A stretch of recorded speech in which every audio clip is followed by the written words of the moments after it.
গল্পটা শুরু হয় এক ব্যস্ত শহরের আকাশে অবাধে উড়ে চলা একটা ঘুড়ি দিয়ে। বাতাস যেদিকে নেয় ঘুড়িটা সেদিকেই ভেসে চলে যায়। এই শহরেই বাস করে সোয়ান নামে ৮ বছরের এক উজ্জ্বল আর কৌতূহলী মেয়ে। বয়সে ছোট হলেও সোয়ান খুব বুদ্ধিমান। প্রতিদিন সে তার সবচেয়ে ভালো বন্ধু ইয়াংসুকের সঙ্গে স্কুলে যায়। একদিন সকালে সোয়ান তার মাকে বলে, আমার চুলটা বেঁধে দাও, স্কুলে যেতে হবে। কিন্তু তার মা তখন ঘরের কাজ আর নিজের অফিসের কাজে এতটাই ব্যস্ত যে সোয়ানকে সাহায্য করার সময় পান না। তখন সোয়ানের বাবা বিষয়টা লক্ষ্য করেন এবং মেয়ের চুল বেঁধে দেওয়ার দায়িত্ব নেন। সোয়ান যখন স্কুলে যাওয়ার জন্য প্রস্তুত হয় তখন বাইরে হঠাৎ করে বৃষ্টি নামে। তার মা তাকে জিজ্ঞাসা করেন, তোরে স্কুলে নামিয়ে দেব? কিন্তু সোয়ান জানে মা কতটা ব্যস্ত, তাই সে মাকে কষ্ট না দিয়ে বলে, না মা, আমি দৌড়ে ৩ মিনিটেই পৌঁছে যাব। মা তখন বলে দেন, প্রধান রাস্তা ধরে যাস, ওটাই নিরাপদ। সোয়ান স্কুলের উদ্দেশ্যে রওনা দেয়, কিন্তু সে দেখে তার বন্ধুরা ইতিমধ্যে পৌঁছে গেছে। সে একা হেঁটে স্কুলের দিকে যেতে থাকে। তখন দূর থেকে এক লোক সোয়ানকে লক্ষ্য করে দেখতে থাকে। পরের দৃশ্যে দেখা যায় গল্পের শুরুতে যেই ঘুড়িটা আকাশে উড়ছিল সেটা এখন ভিজে রাস্তায় পড়ে আছে। সেই লোকটা ঘুড়িটা তুলে নিয়ে সোয়ানের কাছে আসে। সে সোয়ানের ছাতাটার প্রশংসা করে বলে, তোমার ছাতাটা খুব সুন্দর, তুমি কি আমার সঙ্গে এটা ভাগ করে নিতে চাও? সোয়ান ভদ্রভাবে না বলে দেয়, না, আমার দেরি হয়ে গেছে, আমি স্কুলে যাচ্ছি।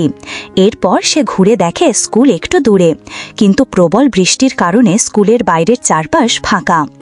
এরপর ঘটে একটি ভয়ানক ঘটনা। দেখা যায় সোয়ানের ছাতাটা সম্পূর্ণ ভেঙে গেছে। তার ব্যাগ, জুতো আর জিনিসপত্র একটা নির্জন জায়গায় ছড়িয়ে ছিটিয়ে পড়ে আছে। সোয়ানও সেখানে পড়ে আছে, আহত আর কাঁপতে কাঁপতে। নিজের শেষ শক্তিটুকু জড়ো করে সে ফোনটা হাতে নিয়ে সাহায্যের জন্য কাউকে কল করে। কিছুক্ষণ পর একটা অ্যাম্বুলেন্স আসে এবং তাকে দ্রুত হাসপাতালে নিয়ে যায়। সোয়ানের মা যখন হাসপাতালে পৌঁছান তখন মেয়ের অবস্থা দেখে একেবারে ভেঙে পড়েন। সোয়ানের শরীর জখমে ভরে গেছে, যা তার ওপর চালানো নৃশংস নির্যাতনের প্রমাণ।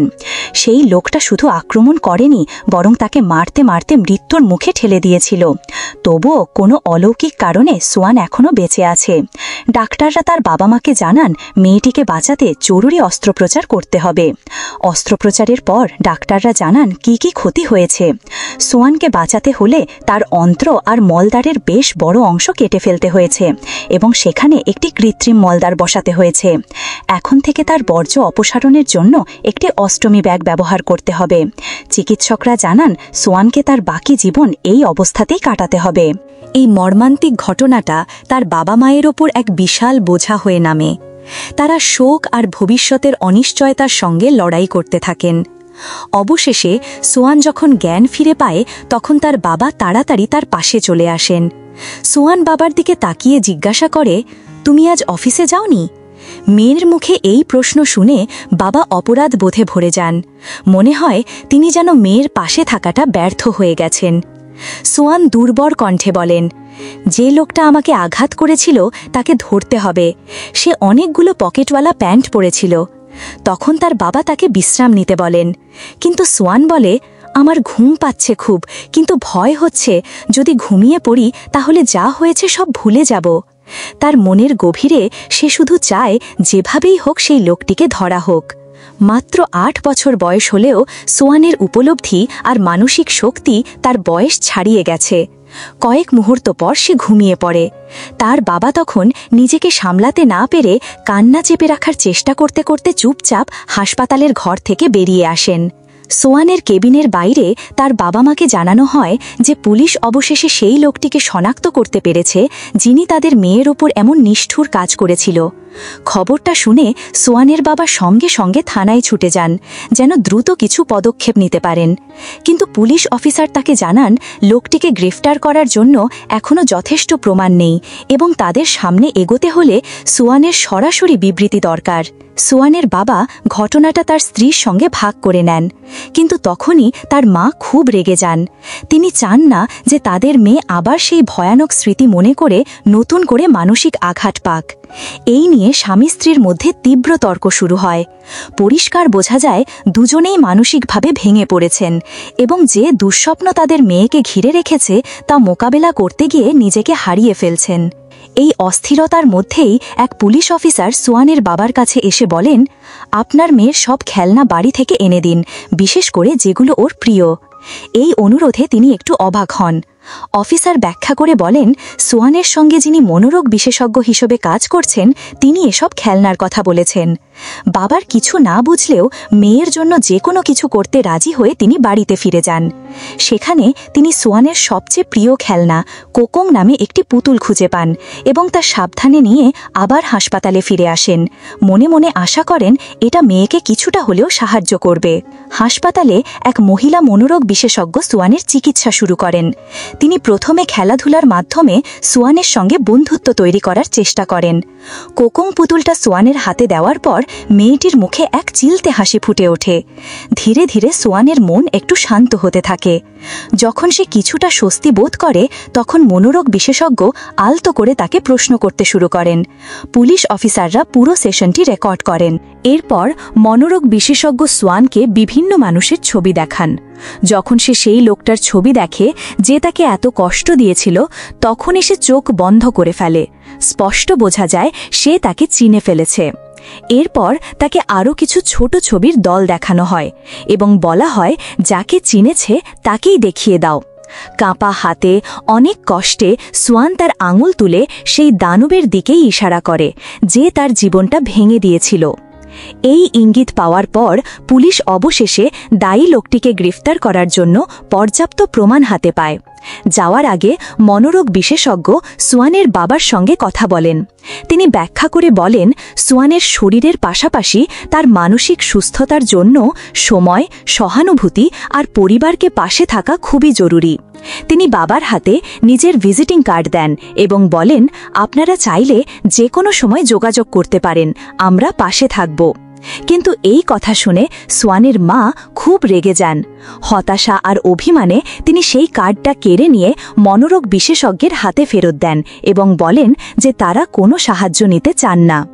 এই দিকে পুলিশ অবশেষে ধর্ষককে গ্রেফতার করতে সক্ষম হয় এবং এই খবর খুব দ্রুত মিডিয়ার মাধ্যমে ছড়িয়ে পড়ে।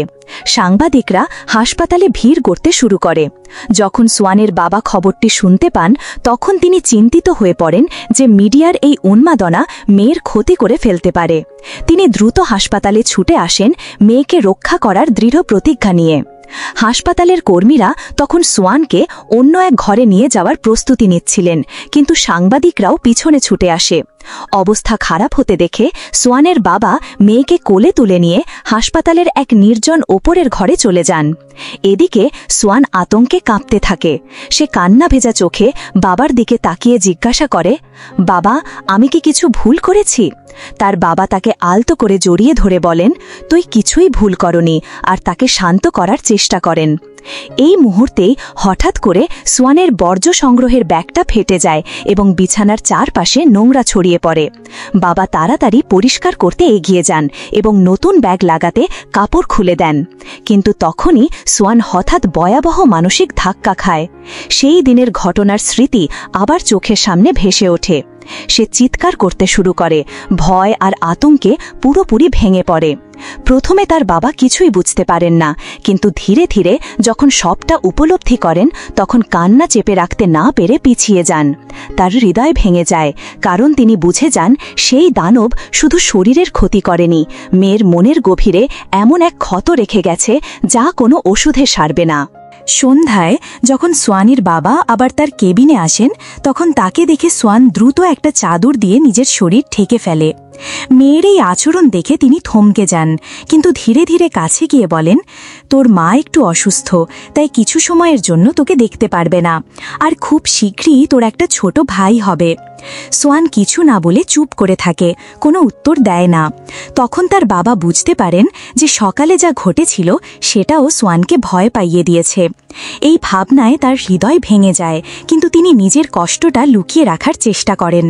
তিনি মেয়েকে আস্তে করে বলেন, তোর মুখ লুকানোর কিছু নেই। কোনো উত্তর না পেয়ে তিনি চুপচাপ ঘর থেকে বেরিয়ে যান। এদিকে হাসপাতালের বিল ধীরে ধীরে বাড়তে থাকে আর তা মেটাতে সোয়ানের বাবার অবস্থা খারাপ হতে থাকে। সাহায্যের জন্য মরিয়া হয়ে তিনি এক ঘনিষ্ঠ বন্ধুকে ফোন করেন, যিনি আগেও তার পাশে ছিলেন। বন্ধু তাকে আশ্বস্ত করেন, বলেন যে চাকরির দায়িত্ব নিয়ে চিন্তা করতে হবে না, যতদিন না পরিস্থিতি ভালো হয় ততদিন তিনি সব সামলে নেবেন।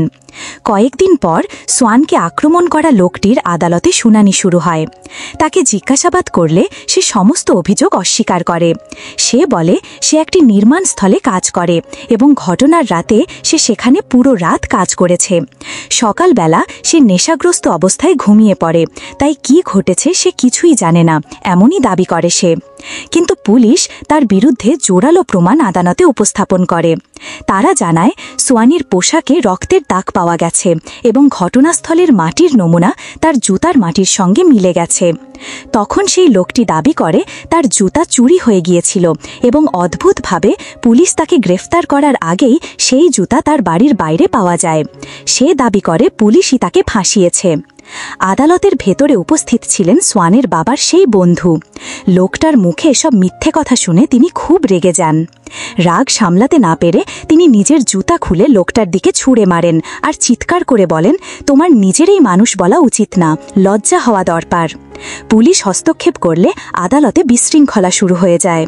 অন্যদিকে সোয়ানের বাবা যখন হাসপাতালে যান তখন তিনি দেখেন কয়েকজন মানুষ কার্টুনের পোশাক পরে সোয়ানকে আনন্দ দিচ্ছে আর সোয়ান খুব খুশি হচ্ছে।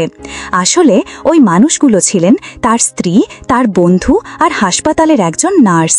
পুরো পরিকল্পনাটার ব্যবস্থা করেছিল সেই মনোরোগ বিশেষজ্ঞ, যিনি সোয়ানের কাছ থেকে বিবৃতি নিয়েছিলেন।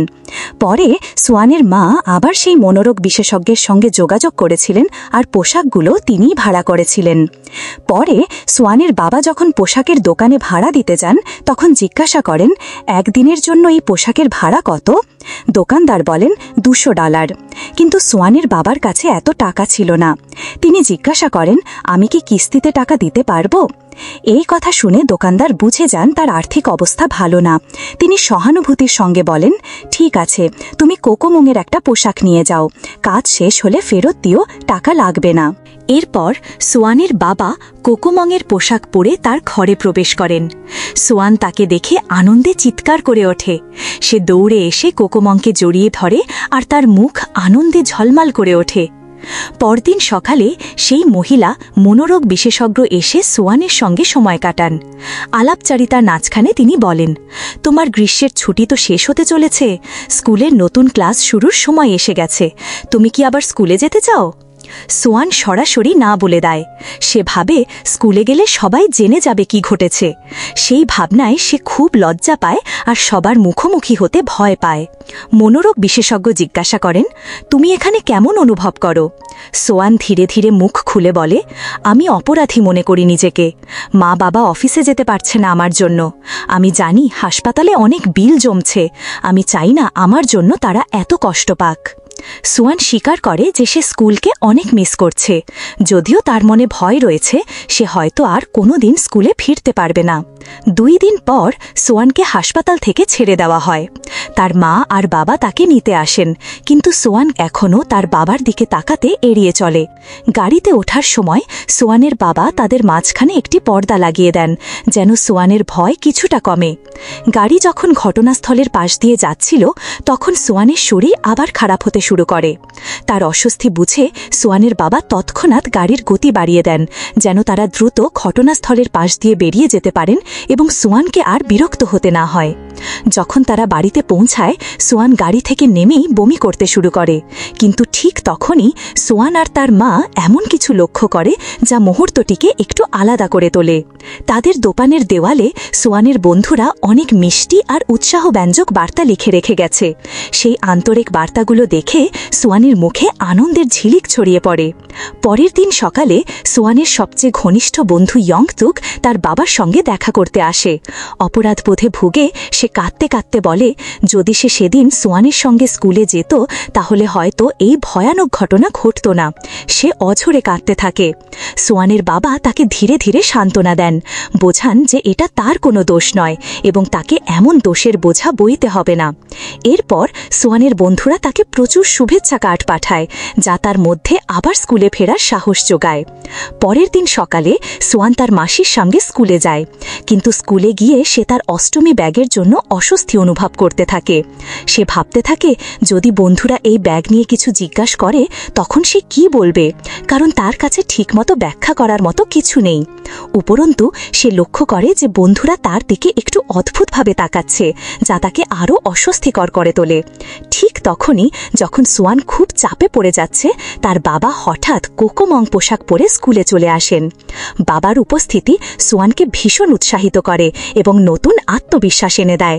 এরপর দিনগুলোতে সোয়ানের বাবা প্রতিদিন তাকে স্কুলে অনুসরণ করতে থাকেন, সবসময় কোকোমং পোশাক পরে থাকেন যাতে সোয়ান একা না বোধ করে।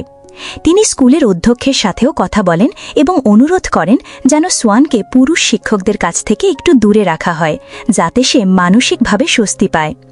সোয়ানের দুশ্চিন্তা আরও কমিয়ে দিতে তার বাবা তাকে একটি আবর্জনার ব্যাগ কিনে দেন এবং সেটি চকলেট দিয়ে ভর্তি করে দেন। এইভাবে যদি তার বন্ধুরা ব্যাগ সম্পর্কে কিছু জিজ্ঞাসা করে তাহলে সে আত্মবিশ্বাসের সঙ্গে বলতে পারে এই ব্যাগে শুধু খাবার রয়েছে।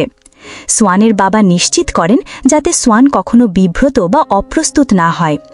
পরের দিন যখন সোয়ান স্কুলে যায় তখন বন্ধুরা তাকে জিজ্ঞাসা করে তার কোমরের ব্যাগে কি আছে।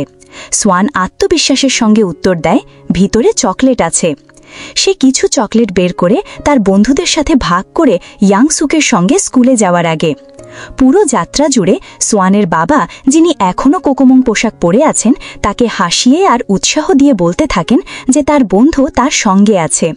কিন্তু খুব শীঘ্রই সোয়ান বুঝতে পারে যে ওই পোশাকের ভেতর আসলে তার বাবা আছেন। সে বারবার কোকোমংয়ের সঙ্গে কথা বলার চেষ্টা করে, কিন্তু পোশাক সাড়া দেয় না। কৌতূহলী হয়ে সোয়ান কোকোমংকে তার মায়ের দোকানে নিয়ে যায় এবং জিজ্ঞাসা করে, কোকোমং, আসলে কি এই পোশাকের ভিতরে বাবা? সোয়ানের মা তখন মুখোশ খুলে দেন। দেখা যায় তার বাবা স্যুটের ভেতরই গরমে ঘামে ভিজে আছেন। বাবাকে এমন অবস্থায় দেখে সোয়ান আলতো করে তার কাছে যায় এবং তার মুখের ঘাম মুছে দেয়। সেই সময় সোয়ান আর তার বাবার মধ্যে মানসিক দূরত্ব একটু কমতে শুরু করে এবং তারা আবার একে অপরের সঙ্গে সম্পর্ক গড়ে তোলে। এরপর একজন পুলিশ অফিসার সোয়ানের বাবাকে ডেকে নিয়ে এসে বলেন যে ধর্ষকের বিরুদ্ধে মামলা দুর্বল হয়ে পড়ছে। অফিসার জানায় ধর্ষক নিজেকে শারীরিক বা মানসিকভাবে অস্থির দাবি করেছে, আর সেই কারণে সে একটি আবেদন করেছে। এর মানে হল সোয়ানকে এখন আদালতে সাক্ষ্য দিতে হবে। সোয়ানের বাবা জানেন এটা তার মেয়ের জন্য সঠিক পথ নয়, কিন্তু আর কোনো বিকল্প না থাকায় সোয়ানের বাবা ধর্ষকের সঙ্গে দেখা করতে কারাগারে যান। ওই ব্যক্তি সোয়ানের বাবাকে বলে সে নির্দোষ এবং দাবি করে যে কেবল একটা প্রাণী এমন অপরাধ করতে পারে। তবে পরের নিঃশ্বাসে সে একটি আপসের প্রস্তাব দেয়। সে বলে যদিও এখন তার কাছে কোনো টাকা নেই, তবুও জেল থেকে মুক্তি পাওয়ার পর সে সোয়ানের বাবাকে যত খুশি টাকা দেবে। সোয়ানের বাবা তার কথা শুনে বুঝতে পারেন যে লোকটি সবকিছু মনে রেখেছে এবং স্মৃতি নিয়ে মিথ্যা বলছে।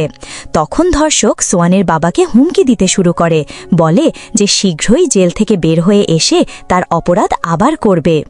ধর্ষকের কথায় সোয়ানের বাবা রেগে যান এবং রাগে চেয়ার দিয়ে জেলের কাঁচ ভাঙতে শুরু করেন। পরের দৃশ্যে আমরা আদালত দেখি, যেখানে ধর্ষককে আবার হাজির করা হয়। এবার সোয়ানকেও সাক্ষ্য দেওয়ার জন্য ডাকা হয়। সে ধর্ষককে চিনে ফেলে এবং আদালত তাকে দোষী ঘোষণা করে।